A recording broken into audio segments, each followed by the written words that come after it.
माझा विशेषमध्ये आपल्या सगळ्यांचं स्वागत। मायानगरी मुंबई, अब्जाधीश कोट्याधीशांची मुंबई, अंबानीच्या अँटेलियापासून शाहरुख खानच्या मन्नतलाही सामावून घेणारी मुंबई आणि सगळ्यात मोठी झोपडपट्टी म्हणजेच धारावीलाही सामावणारी मुंबई, तब्बल 1.5 कोटीपेक्षा अधिक लेकरांना पोटात सामावून घेणारी ही मुंबई। 1.5 कोटी हा आकडा छोटा नाहीये। या 1.5 कोटी जनतेला सामावताना मुंबईमध्ये शेतजमीन ही शिल्लकच राहिलेली नाहीये आणि त्यामुळे मुंबईमध्ये शेती करणारे शेतकरी नाहीत असं म्हटलं तर वावगं ठरणार नाही। पण राज्य सरकारने साधं सरळ दिसणारं हे निरीक्षणच चुकीचं ठरवलेलं आहे। मुंबईमध्ये 813 कर्जमाफी पात्र शेतकरी असल्याचा दावा राज्य सरकारने केला आणि याला पुरावा सुद्धा आहे। मुख्यमंत्र्यांनी नुकतीच जी कर्जमाफीची यादी जाहीर केली त्यानुसार मुंबई शहरात 694 आणि मुंबई उपनगरामध्ये 119 शेतकरी आहेत। आता प्रश्न असा आहे की हे शेतकरी शेती करतात कुठे, शेती कसतात कुठे आणि या सगळ्या गोंधळात हा जर सगळा गोंधळ झाला असेल तो कोणाच्या आशीर्वादाने होतोय आणि जर अपात्र लोकांना कर्जमाफी दिली जात असेल तर हे फक्त मुंबईपर्यंतच मर्यादित आहे की संपूर्ण यादीतच घोळ आहे? याच विषयी आपल्याला आज चर्चा करायची आहे। त्यासाठी माझ्यासोबत स्टुडिओमध्ये आहेत काँग्रेसचे प्रवक्ते सचिन सावंत, बँकिंग क्षेत्राचे अभ्यासक विश्वास उटकी या चर्चेमध्ये सहभागी होत आहेत, त्याचबरोबर कृषी अर्थ क्षेत्राचे अभ्यासक राजेंद्र जाधव आपल्या सोबत आहेत आणि लातूरहून सहकार आणि पणन मंत्री सुभाष देशमुख या चर्चेमध्ये सहभागी झालेले आहेत। सुभाष देशमुख, मुंबईमध्ये शेतकरी म्हणजे कोणाच्याही पचनी पडणार नाही ही गोष्ट, सरकारने हा शोध कुठून लावला? राज्य सरकारने 28 जूनला कर्जमाफीची घोषणा केली। घोषणा केल्यानंतर स्थानिक जिल्हाधिकारी, जिल्हा उपनिबंधक यांच्या मार्फत त्या जिल्ह्यातल्या याद्या मागवण्यात आलेल्या होत्या। त्या कर्ज पीक कर्ज असेल किंवा दीर्घ मुदतीचं कर्ज, या दोन्ही याच्याची कर्जाची माहिती मागवलेली होती। या माहितीतून मध्ये मुंबई शहरामध्ये आपण म्हणता ते 694 शेतकरी आणि उपनगरामध्ये 119 शेतकरी, 694 शेतकऱ्यांचं जवळपास 45 कोटी रुपयाचं कर्ज आणि 119 शेतकऱ्यांचं 12 लाख रुपयाचं कर्ज अशी माहिती प्राथमिक आलेली आहे। परंतु आता ह्या यादीप्रमाणे आपण त्या शाखेमध्ये जाणार, आपले राज्यामधले जवळपास 3500 ऑडिटर्स या सर्व यादीची छाननी करणार। ज्या छाननीप्रमाणे त्याचे छाननी करण्यासाठी निकष ठरवणार, जे अपात्र ठरवलेले आहेत, जेणेकरून कुठल्याही म्हणजे थकीत गरीब कर्जदार मागे राहता कामा नये, किंबहुना जो सधन शेतकरी आहे, जो इन्कम टॅक्स भरतो, जो शासकीय सेवेमध्ये आहे किंवा लोकप्रतिनिधी, मग आमदार, खासदार, जिल्हा परिषद सदस्य, महानगरपालिका, अशांना कर्जमाफी होऊन जाऊ नये, चुकीच्या ठिकाणी जाऊ नये। सुभाष देशमुख, तुम्ही सांगताय ते बरोबर आहे, हे सगळे नियम आधी सुद्धा आलेले आहेत। तुम्ही असं म्हटलात की या सगळ्या यादीची छाननी होणार आहे, म्हणजे छाननी अजून झालेलीच नाहीये, त्यापूर्वीच मुख्यमंत्र्यांनी ती जाहीर केलेली आहे? छाननी जे रेकॉर्ड आलेलं आहे त्या स्थानिक जिल्हाधिकारी किंवा जिल्हा उपनिबंधकांना आलेलं आहे, ते ट्विट केलेलं आहे। परंतु त्याची आता छाननी व्हायची, त्यांनी कर्जमाफी उदाहरण घ्या की 4-5 वर्षापूर्वी कुठंतरी एखादा व्यक्ती राहत असेल, त्यांनी कर्ज शेतीसाठी घेतलं असेल, राहत असेल मुंबईमध्ये, असंही असण्याची शक्यता आहे। पण जोपर्यंत त्याची तपासणी होत नाही तोपर्यंत कुठल्याही प्रकारचं हे कर्ज माफ त्यांना मिळू शकणार नाही। कारण मुंबईमध्ये राहत असलेल्या माणसाला शेतीसाठी, इतर ठिकाणच्या शेतीसाठी कर्ज कसं मिळेल? म्हणजे टेक्निकली हे खूपच क्लिष्ट बाब आहे, मला वाटतं पॉसिबलच नाहीये ना विश्वास? आपण म्हणता त्या मताशी सहमत आहे, परंतु अनेक कोकणातले शेतकरी असतील किंवा ते शेतकरी मुंबईत येऊन राहत असतील, असं असण्याची शक्यता आहे। पत्ता त्यांचा मुंबईत असण्याची शक्यता आहे। जिल्हा मध्यवर्ती बँकेनं किंवा अन्य बँकेनं, व्यापारी बँकेनं त्यांना शेती म्हणून कर्ज दिलंच नाही। ठीक आहे, सचिन सावंतांना तुमचा मुद्दा पटलेला नाहीये कोणालाच नाही। काय झालंय की लोकांची सातत्यानं कशा तऱ्हेनं फसवणूक केली जाते हे लोकांच्या समोरच येत आहे आणि हे सरकार किती खोटं बोलू शकतं हे त्याच्यातनं दिसतंय। हे निश्चितपणे या दृष्टिकोनातून पाहिलं पाहिजे। ही फसवी आकडेवारी सातत्याने सांगितली जाते। म्हणजे ही कर्जमाफीची जर तुम्ही त्या ठिकाणी पाहिलीत तर ही 34,000 कोटी सगळ्यात मोठी कर्जमाफी देशाची, 40 लाख शेतकऱ्यांचा 7-12 कोरा होणार, त्याचबरोबर एकंदरच 89 लाख शेतकऱ्यांना त्या ठिकाणी ह्या कर्जमाफीचा लाभ मिळाला असे मुख्यमंत्री स्वतः म्हणाले। त्याला दुजोरा मला वाटतं देशमुख साहेबांनी दिलेला आहे। विषय असा आहे की या संदर्भामध्ये जी आकडेवारी यांच्याकडे होती, कमिशनर संपूर्ण डीडीआरच्या लेवलला, कमिशनर लेवलला या संदर्भामध्ये अजूनही कुठल्या तऱ्हेची त्या ठिकाणी अंतिम स्वरूपात टप्प्यात ती आलेली नाही, हे लक्षात घेतलं पाहिजे. अजूनही त्याची आकडेवारी त्या ठिकाणी मिळवण्याचा प्रयत्न चाललेला आहे. सगळ्यात मोठी आकडेवारी जी दिली गेली होती ती एसएलबीसीने दिली होती. स्टेट लेवल बँकिंग काउन्सिलनं सरकारला त्या ठिकाणी आकडेवारी दिली. 9 मार्च 2017 रोजीची आकडेवारी माझ्याकडे आहे, ही एसएलबीसीची आकडेवारी आहे. या एसएलबीसीच्या आकडेवारीमध्ये एकंदरच त्या ठिकाणी जे खातेदार आहेत, जी जीआर मध्ये तुम्हाला दिसत आहे, ती जीआर मध्ये सांगितलं 1,36,00,000 खातेदार त्या ठिकाणी आहेत. ह्या जीआर मध्ये सांगतोय. हा आकडा एसएलबीसीच्या आकडेवारीमध्ये आहे. इथे या ठिकाणी तुम्हाला दिसून येईल की 1,36,00,000 आकडे त्या ठिकाणी खातेदार आहेत आणि जे कर्जाच्या परिघामध्ये आहेत ते 89,00,000 त्या ठिकाणी कर्जाच्या परिघामध्ये आहेत. आणि हाच आकडा माननीय मुख्यमंत्र्यांनी त्या ठिकाणी सांगितला होता.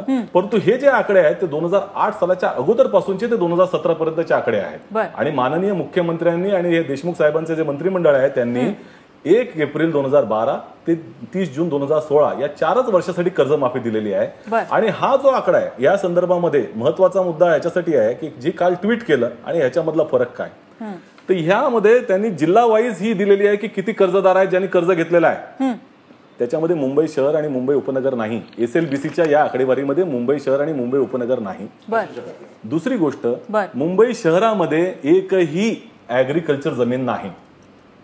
त्यामुळे शेतजमीनच नसेल तर त्या ठिकाणी पीक कर्ज घेण्याचा प्रश्न येत नाही.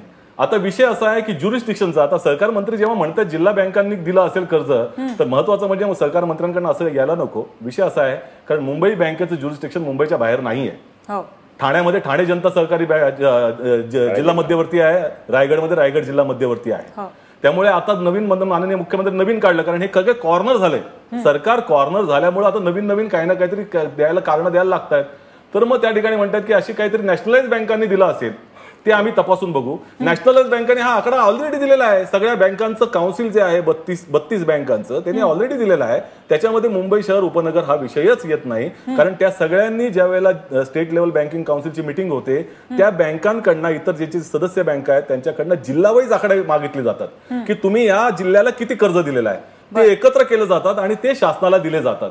शासनाच्या कुठल्याही अहवालामध्ये माननीय सुभाष देशमुखांनी ज्यांची एसएलबीसीच्या मीटिंगचा जो अहवाल आहे त्याच्यामध्ये गेल्या किती वर्षामध्ये, या 5-6 वर्ष सांगताय, किती वर्षामध्ये तुम्ही हा दाखवून द्या की पीक कर्जाच्या बरोबर मुंबई शहर आणि मुंबई उपनगर लिहिलेला आलेला आहे. विचारू ना आपण त्यांना. सुभाष देशमुखजी, मुंबई शहर आणि उपनगर आलं कुठनं जर एसएलबीसी सांगते की त्यामध्ये मुंबई आणि शहर आणि उपनगर नाहीच आहे? मुंबई शहरामध्ये पीक कर्ज देऊ शकत नाही हे 100% त्रिकारवाली सत्य आहे. कारण मुंबईमध्ये पीक शेत जमीनच नाही. परंतु मी तुम्हाला म्हटलं की ज्यावेळेस कर्जमाफी 28/6 घोषित झाली त्यावेळेस प्रत्येक जिल्ह्यातल्या जिल्हाधिकारी असतील किंवा जिल्हा उपनिबंधक असतील यांनी त्या बँकेमध्ये काही कर्ज आहे का याची माहिती ऍडिशनल जमा केलेली आहे. मला असं वाटतं की अनेक बँकाला वाटत असते की आपलं कर्ज, शेतकऱ्याला वाटत असतं की आपलं कर्ज माफ व्हावं, बँकेला वाटत असते की आपली वसुली व्हावी, त्या उद्देशानं दिलेलं असू शकतंय. परंतु ह्याची आपल्याला छाननी करायची आहे. ह्याचे 3,500 ऑडिटर्स ह्याच्यासाठी नियुक्त केलेले आहेत आणि हे ऑडिटर तपासणी करणार आहेत आणि ह्या निकषामध्ये असत आणि मुंबईच्या म्हणजे किंवा उपनगरातली 119 असतील या सर्वांची छाननी झाल्याशिवाय, हे पात्र असल्याशिवाय त्यांच्या कुठल्याही खात्यावरती हे पैसे वर्ग केले जाणार नाही. हा जनतेचा पैसा ठिकाणी जाऊ नये. देशमुख सर, प्रश्न विचारतो. कालची मुख्यमंत्र्यांनी जी त्या ठिकाणी जी ट्विट केले ही या ठिकाणी माझ्याकडे हे ट्विट मधली यादी आहे. ह्यामध्ये होय आणि एसएलबीसीनं जो आकडेवारी दिली जिल्हा वाईज त्याच्यामध्ये मी एकच त्या ठिकाणी पॉइंट आउट करू इच्छितो की या संदर्भामध्ये बुलढाणा जिल्ह्यामध्ये ज्यांनी एकूण कर्जदार शेतकरी आहेत, ज्यांनी कर्ज एकूण घेतलेलं आहे त्याची संख्या एसएलबीसीनं दिली आहे 2,35,839. म्हणजे या जिल्ह्यामध्ये एकूण कर्जदार शेतकरी किती आहेत तर ते तुम्हाला इकडे आकडेवारी दिसेल 2,35,839. लाभार्थ्यांची संख्या माननीय मुख्यमंत्र्यांनी दिली 1.5 लाखापेक्षा कमी असलेल्यांची. त्याच्यामध्ये त्यांनी पुनर्गठन झालेले शेतकरी वगळलेत, त्याच्यामध्ये त्या ठिकाणी OTS म्हणजे एक वेळ समझोता योजना, वन टाइम सेटलमेंट योजना त्याचे वगळलेले आहेत. तिसरं त्यांनी त्या ठिकाणी म्हटलं नियमित कर्ज भरणारे आहेत ते वगळलेले आहेत. आणि फक्त 1.5 लाखाच्या खालची कर्ज दिलेली आहे त्यांची संख्या आहे. आणि ती संख्या बुलढाण्यामध्ये 2,49,818 होते. म्हणजे एकूण कर्जदारांपेक्षा लाभार्थ्यांची संख्या अधिक होते. हे जे काही म्हणजे तुमचा असा आरोप आहे की संपूर्ण यादीमध्येच घोळ आहे. सुभाष देशमुख, तुम्ही जे सांगत होतात की या सगळ्याची छाननी होणार आणि मगच जाणार, आधी ही यादी जाहीर करायच्या आधीच का छाननी झाली नाही? की अशा प्रकारे मग सरकारची चव्हाट्यावरती नाचक्की काय करून घेतं हे सरकार?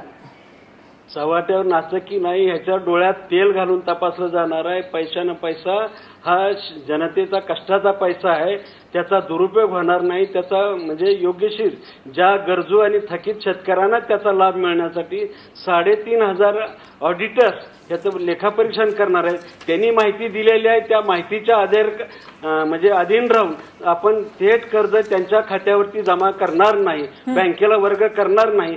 त्याचा आधार कार्ड घेऊन त्या शेतकऱ्यांची पूर्णपणे छाननी करून ते पात्र आहे का सुभाष देशमुख, माझा एकच प्रश्न आहे की यामध्ये अगदी ही यादी चुकलेली आहे याचं साधं सरळ उदाहरण यामध्ये मुंबईचा समावेश होतोय, ज्या ठिकाणी कृषी जमीनच नाहीये, तर ही यादी चुकलेली आहे हे समोर दिसतंय. तर मग ही यादी जाहीर का करण्यात आली? आणखी की वर्ध्यामध्ये शेतकरी नाहीत का? लाखो शेतकरी वर्ध्याच्या यादीमध्ये नाव कसं नाही? वर्ध्याचा समावेशच नाहीये.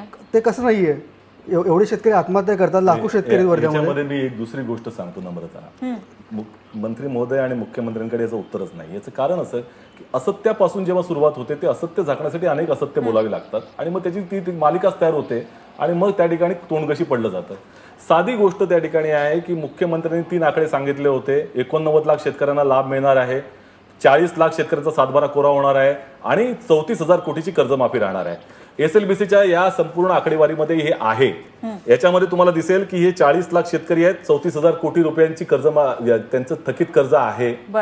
विषय असा आहे की ही जी आकडेवारी आहे ती 2008 सालापासूनच्या आधीची आहे, 2017 पर्यंत आहे. लक्षात घेतलं पाहिजे. एकूण 10-12 वर्षाची ही आकडेवारी माननीय मुख्यमंत्र्यांनी दाखवली आणि कर्जमाफी जाहीर केली 1 एप्रिल 2012 ते 30 जून 2016 या 4 वर्षाचीच. म्हणजे ह्याच ठिकाणी तुम्ही स्वतःच जे काही आकडेवारी आहे ह्याच्यामध्येच गोंधळ आहे पूर्णपणे. आणि ही म्हणूनच 34,000 कोटीची कर्जमाफी ही लोकांना सांगण्यासाठी जी दिखाव्याचं आकडे केलेले आहेत ते पूर्णपणे त्या ठिकाणी फसवे आहेत आणि लोकांचा म्हणूनच या सरकारवरती विश्वास बसत नाहीये. ठीक आहे, विश्वास उडगी आहेत आपल्यासोबत. उडगी सर, आता सुभाष देशमुख जे सांगत होते की तपासून घेतलं जाईल की मुंबईमध्ये राहणारा माणूस आहे, त्याने बाहेरनं कुठून तरी कर्ज घेतलं असेल किंवा बाहेरच्या माणसाला मुंबईतनं, तांत्रिकदृष्ट्या हे शक्य आहे का?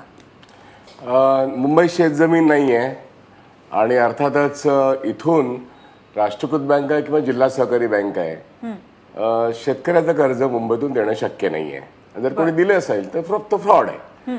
आता या ठिकाणी अमिताभ बच्चन सारखा एक शेतकरी आहे, तसे पुष्कळशी शेतकरी म्हणून लोक राहत असतील, पण त्यांना मुंबईमधून कर्ज मिळणं मुश्किल आहे. हा एक भाग आहे. आणि आता हे 819 लोकांचे आउटस्टँडिंग दाखवले आहेत आणि ते लाभार्थी म्हणून मुख्यमंत्री सांगतायत. तर मुख्यमंत्री आणि हे संपूर्ण मंत्रिमंडळ जे आहे ना भाजप सरकारचं, हे फार अभ्यासू आहे. आणि एवढा मोठा अभ्यास करून एवढा मोठा सगळा संघर्ष गेले 2-3 वर्ष लोकांचा झाला, त्यानंतर ते अभ्यासच करत होते आणि अभ्यास करून एवढं ट्विट केलं तर ते तोंडकशी पडतायत. आता SLBCचे आकडे जे सांगतायत आणि त्यांनी होर्डिंग लावलेले आहेत त्या 34 लाख 89 लाख तफावत दिसते. म्हणजे लेस दॅन 50% लोकांना कर्जमाफी, ती पण 1.5 लाखापेक्षा कमी देणार आहेत ते, आणि तरी पण म्हणणार आम्ही सरसकट कर्जमाफी देऊ. तद्दन खोटं बोलतायत आणि जनतेची फसवणूक करतायत. मग हे करत असताना त्यांना कशाचंच काही नाहीये.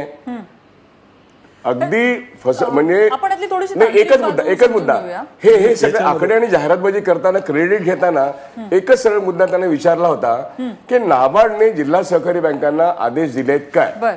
7-12 उतारा कोरा करून नवीन पीक कर्जासाठी नवीन माणसांना 10,000 रुपये द्या. JR दोन्ही रद्दीच्या भावाने गेले ना, लोकांनी जाळले.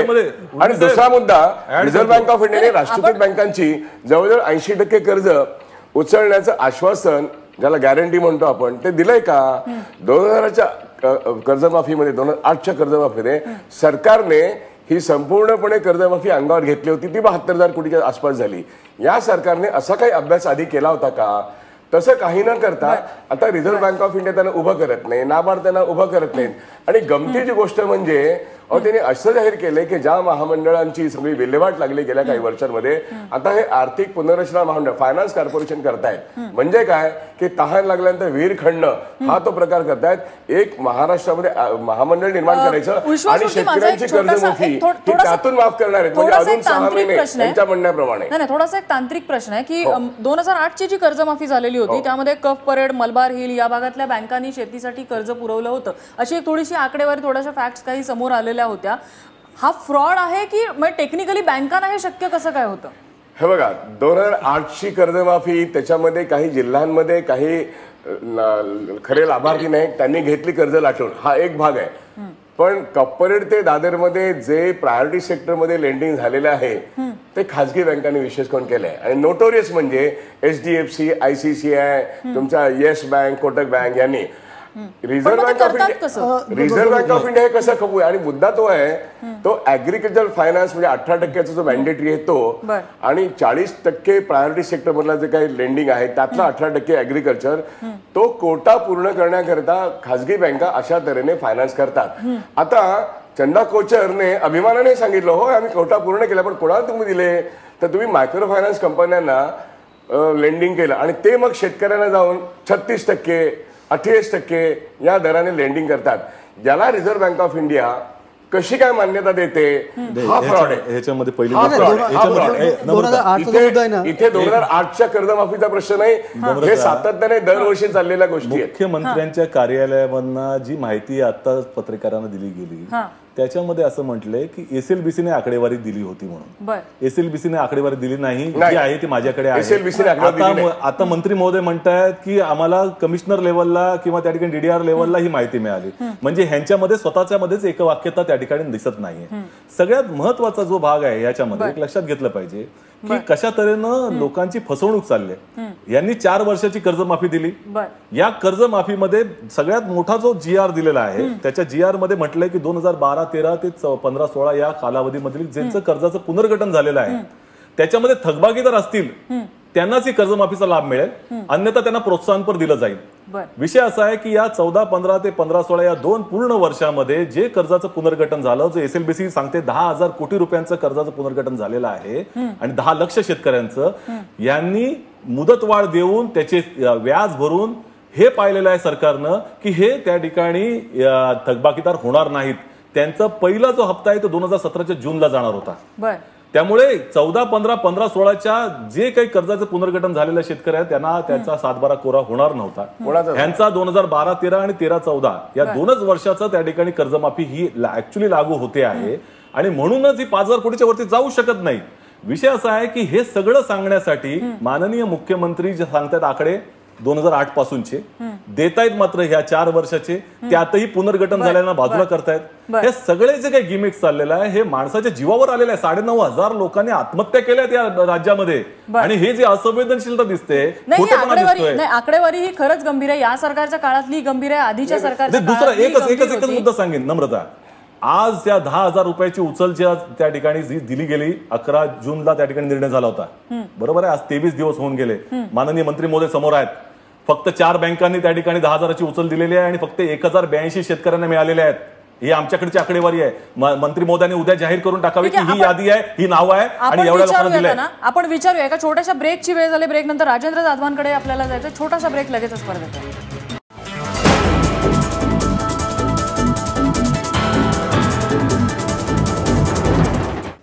ब्रेक नंतर आपलं स्वागत. आपण पाहताय माझा विशेष. आपण चर्चा सुरू करतोय मुंबईमधल्या शेतकऱ्यांची आकडेवारी जी समोर आलेली आहे त्याविषयी. आपल्याला मंत्री महोदयांकडे जायचं. सचिन सावंत यांनी त्यांना प्रश्न विचारलेला आहे. मात्र तत्पूर्वी राजेंद्र जाधव, ही जी काही आकडेवारी समोर आलेली आहे विशेषतः मुंबईमधली, तर मागच्या सरकारच्या काळामध्ये फिशरीजना सुद्धा काही कर्ज दिलेलं होतं. यावेळेला ते तसं नाहीये, तर त्या काही याच्यामध्ये तांत्रिक पळवाट सापडू शकते का मुंबईमधली ही जी आकडेवारी समोर आलेली आहे त्यामध्ये? मागच्या वेळेस फिशरी इन्क्लूड होतं, फार्मिंग आणि फिशरीसाठी कर्जमाफी होती. त्यामुळे बरेचसे जे कुलाव्यामध्ये वगैरे जे काही कोळी बांधव राहतात त्यांना ती कर्जमाफी मिळाली होती, त्यामुळे ते इन्क्लूड होते. त्यामुळे तुम्ही जे म्हणाल कुलाव्यामध्ये किंवा मलबार हिलमध्ये ते मागच्या वेळी शक्य होतं. यावेळी ही स्पेसिफिकली फक्त शेतकऱ्यांसाठी कर्जमाफी आहे. याच्यामध्ये कुठेही फिशरीचं किंवा कोळी बांधवांचा इथं कुठेही उल्लेख नाही. म्हणूनच कोळी बांधव मागचे काही दिवस आंदोलन करतात. त्यामुळे हे जे आहे हे सरप्रायझिंग आहे.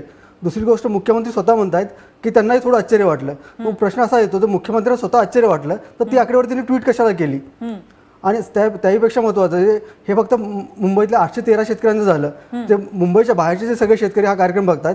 आता देशमुख साहेब म्हणाले की आता ते 3,500 लोक ऑडिटर आहेत, ते ऑडिट करतील, नंतर कर्ज माफ केलं जाईल.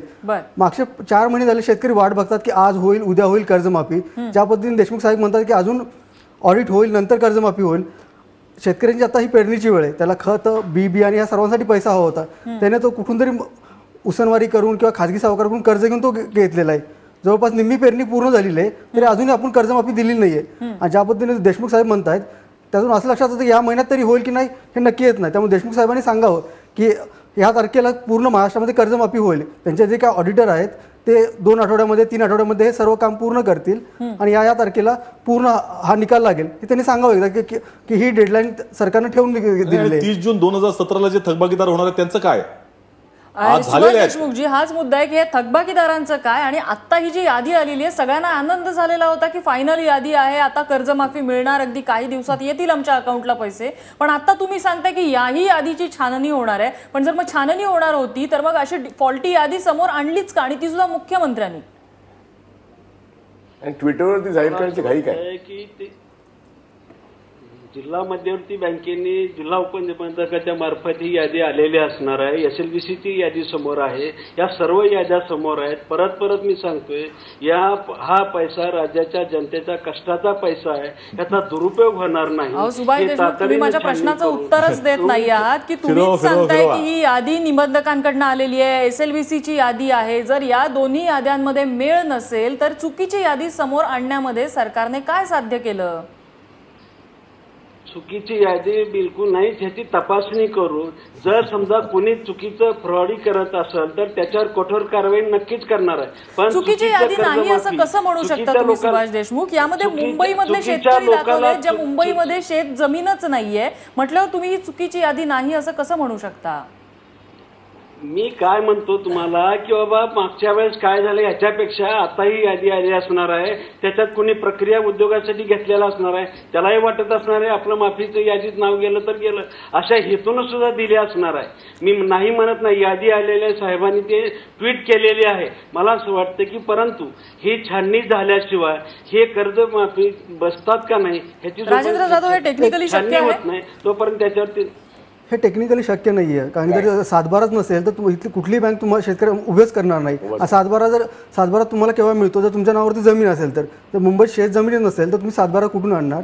7/12 नसेल तर मग पीक कर्ज असेल किंवा दीर्घ मध्यम मुदतीचे कर्ज असेल. 7/12 तपासला जाणार आहे. या 695 लोक 119 उपनगरातली याची सगळी छाननी करणार आहे. देशमुख साहेब केव्हापर्यंत मला थोडं बोलायचं एकच प्रश्न आहे, केव्हापर्यंत ही जी कर्जमाफीची प्रक्रिया आहे ही पूर्ण केव्हापर्यंत होईल? केव्हा शेतकऱ्याच्या खात्यावरती पैसे जमा होतील हे तुम्ही सांगाल का? दुसरा आठवडा, जुलैचा 3रा आठवडा केव्हा पूर्ण होईल? या महिना अखेरपर्यंत हा सातत्यानं म्हणजे युद्ध पातळीवरती सगळी छाननी करून तातडीनं त्यांच्या कर्जमाफीचा आपण प्रयत्न करणार. या संदर्भामध्ये पहिली गोष्ट एक लक्षात घ्या, 23 दिवस झाले 10,000 रुपयाची उचल लोकांना मिळालेली नाही. लोक त्या ठिकाणी प्रत्येक जण जिल्हा बँकांवरती जात आहेत. देशमुख साहेब, हे अतिशय असंवेदनशीलपणाचं त्या ठिकाणी उदाहरण असेल या सरकारचं की तुम्ही 23 दिवसापूर्वी जाहीर केलं त्यावेळेला ते शब्द तुम्ही ऐकून घ्या की उद्यापासून तुम्हाला मिळणार आहे. आज 1082 शेतकऱ्यांना मिळालेत. आणि जर अशी परिस्थिती असेल आणि तुम्ही कर्जमाफीचा प्रत्येक वेळेला बदलताय, वेगवेगळे त्या ठिकाणी नवीन GR आणताय, मग माझं एवढंच म्हणणं आहे की 2017चे 30 थकीत कर्जदाराला तात्काळ मदत व्हावी म्हणून आपण GR काढलेला आहे. आपण तिथला जिल्हा उपनिबंधकाला काही अडचणी असेल तिथलं संपर्क करायला सांगितलेला आहे. ज्या बँकेमध्ये 10,000 पैसे देण्यासाठी नसतील तिथं राज्य बँकेला सुद्धा सूचना दिलेल्या आहेत, त्या ठिकाणी पतपुरवठा करा. ज्या ठिकाणी पतपुरवठा होतोय कुठे? तुम्ही सूचना सगळ्या दिलेल्या आहेत. ग्राउंड रियालिटी हीच आहे की पतपुरवठा होत नाही आणि वरती आता ही यादी आलेली आहे. 4 बँकांनी 1082 लोकांना 1,08,00,000 रुपये दिले. बाकीच्या सगळ्या बँका रिझर्व्ह बँकेच्या ज्या आदेशाची वाट शेतकऱ्यांनी बघतायत. मागितलेला आहे त्या शेतकऱ्याला देण्याचा प्रयत्न केलेला आहे. तिथल्या स्थानिक अधिकारी याच्यासाठी सातत्यानं पाठपुरावा करतात. बाकीच्या बँका रिझर्व्ह बँकेचे आदेश बघतायत. तुमचा काय पाठपुरावा आहे रिझर्व्ह बँकेकडे? एक मिनिट मला बोलायचं जरा. बोला विश्वास. रिझर्व्ह बँकेचा विषय नाही. ज्या राष्ट्रीयकृत बँका आहेत त्यांची एसएलबीसीची स्पेशल मिटिंग घेऊन तात्काळ निर्णय घेतलेला आहे. ते सुद्धा परिपत्रक काढलेलं आहे त्याच वेळेस. मंत्री महोदयाने हे सांगावं की एसएलबीसी ही सँक्शनिंग ऑथॉरिटी आहे का, नंबर 1चा मुद्दा. दुसरा मुद्दा, ट्विटरवरती मुख्यमंत्र्यांनी जेव्हा संपूर्ण लाभार्थ्यांची यादी जाहीर केलेली आहे इन्क्लुडिंग मुंबई, तर ही जी यादी आहे हे मुंबईच्या हायकोर्टामध्ये ॲफिडेव्हिट करावं सरकारच्या वतीने. आणि शेतकरी संघटनांच्या सुकाणू कमिटीने मी आव्हान देतो की सरकार पूर्णपणे बेकायदेशीर कृत्य करतंय, अन्यायकारक कृत्य करतंय. कारण की या सरकारने 11 तारखेला आमच्यासमोर असं सांगितलंय की आम्ही सरसकट संपूर्ण कर्जमाफी करू. त्याला 1.5 लाखाचं सिलिंग नसेल, जमिनीचा आकाराचा सिलिंग नसेल. आणि आज सरकार ही सगळी आश्वासनं बाजूला करून ट्विटरवरती एक डील जाहीर करतायत आणि जनतेची फसवणूक करतायत. म्हणून आमचं आव्हान आहे, ॲफिडेव्हिट वरती मुंबई हायकोर्टामध्ये या आणि मग आपण पूर्णपणे जनतेसमोर तुमची शहानिशा करू. आपण विचारू सुभाष देशमुख, तुम्हाला वैयक्तिक आश्चर्य नाही वाटलं मुंबई मधले शेतकरी बघून? 100% तुमच्या मताशी सहमत आहे. मुंबईमध्ये शेतजमीनच नाही तर मग तुमचं हे कर्तव्य नाहीये का की मुख्यमंत्र्यांना हे असं पब्लिक प्लॅटफॉर्मवर जाऊन हे डिक्लेअर करण्यापासून थांबावं? उलट मुख्यमंत्र्यांनी केव्हा ह्याच्यात कुणाला शंका वाटत असेल तर त्या ठिकाणी आपण यादी सुद्धा पब्लिश करणार आहे जेणेकरून ह्याच्यात पारदर्शकता आली. सीएमओ ऑफिस किती कार्यक्षम आहे. संपूर्ण नोकरशाही कुचकामी निघाली आहे. संपूर्ण नोकरशाही कुचकामी निघाली आहे. सरकार हास्यास्पद झालंय. आपण त्यांना उत्तर द्यायला संधी देऊया. सुभाष देशमुख बोला. मला असं वाटतंय की हे राज्य सरकार डोळ्यात तेल घालून कर्जमाफी चुकीच्या ठिकाणी जाऊ नये, ह्याचा दुरुपयोग होऊ नये ह्याच्यासाठी कटाक्षानं काळजी घेत आहे. ट्विटवर जरी साहेबांनी केलं असेल तर ह्याच्यातून माहिती द्यायची. आम्ही सुद्धा पुढच्या काळामध्ये लवकरात लवकर हे कुणाला कर्जमाफी देणार आहे ह्याची यादी सुद्धा आम्ही डिक्लेअर करण्याचा विचार करतोय जेणेकरून चुकून एखाद्याकडनं चुकीचं कर्जमाफ होऊ नये आणि त्याचा दुरुपयोग होऊ नये ह्याची काळजी आपण घेण्याचा. कर्जमाफी देण्यापूर्वी जाहिरातबाजी कशाला करायची? आज ही जी यादी तुम्ही जाहीर केलेली आहे ती फायनली यादी नाही हे तुम्ही सांगताय या ठिकाणी? हा, हे जाहीर करा. हे यादी अंतिम यादी नाही.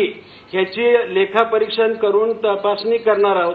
त्याच्यात पात्र कोण आहेत, अपात्र कोण आहेत ह्याची छाननी करणार आहोत. पात्र अपात्रचे निकष ठरवलेले आहेत आणि जे पात्र आहेत, जे थकीत आहेत, जे थकीत आणि गरजू शेतकरी त्यांना त्याचा लाभ मिळणार आहे. बर, आणि ही जी चुकीची यादी समोर आलेली आहे ही चूक कोणाची आहे? त्या चुकीची जबाबदारी कोण घेणार? निदर्शनाली जाणीवपूर्वक जर यादी दाखल केली असेल तर अशावरती कठोर कारवाई केली जाईल. कोणाची चूक आहे? कोणाची चूक आहे ही?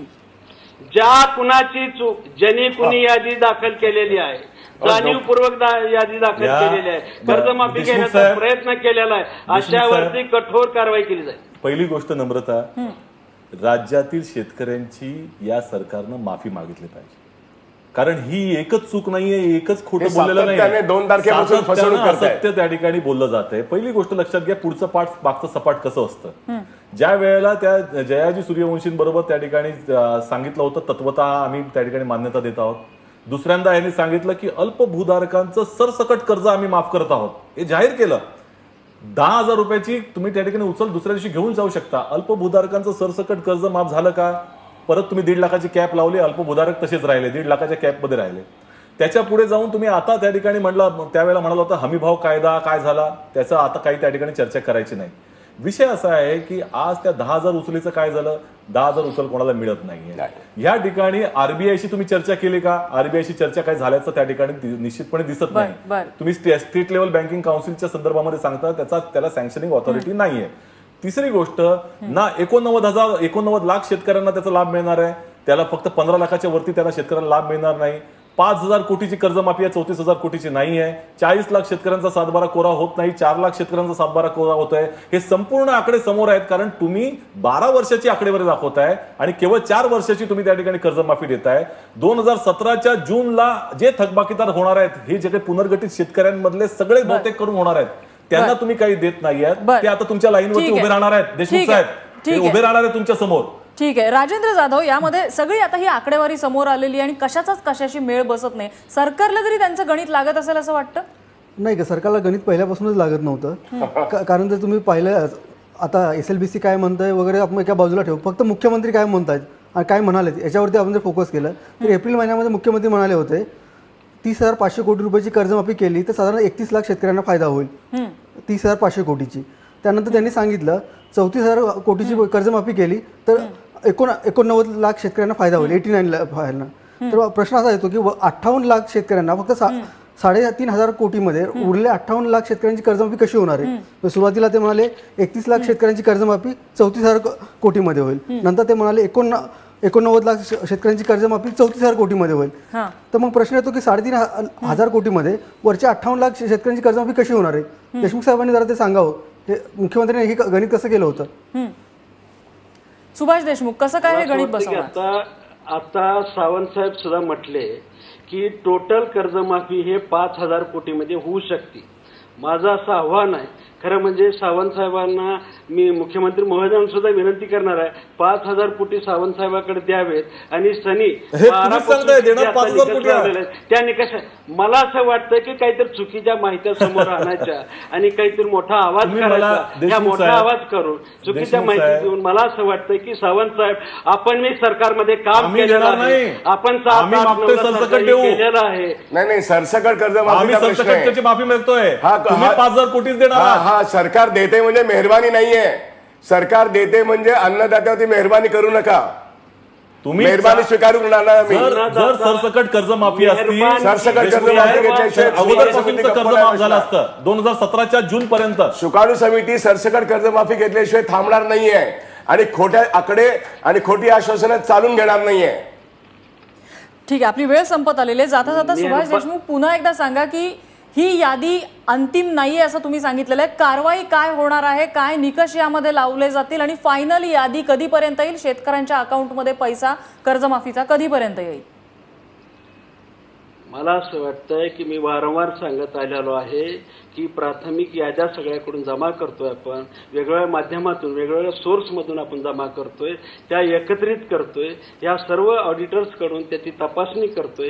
त्याच्यामध्ये काही निकष आहेत, अपात्रतेचे काही निकष आहेत, लोकप्रतिनिधी घ्यायचे नाहीत, केंद्रीय आणि राज्य सरकारचे कर्मचारी घ्यायचे नाहीत, फक्त म्हणजे इन्कम टॅक्स भरतात ते ह्याच्यामध्ये घ्यायचे नाहीत. हे सगळी छाननी करायची आहे आणि तात्काळ आपल्याला ह्या जे खरे थकबाकीदार आहेत, गरीब शेतकरी आहेत, त्यांना ह्यांना कर्जमाफीचा लाभ झाला पाहिजे, हे आपण करणार आहोत.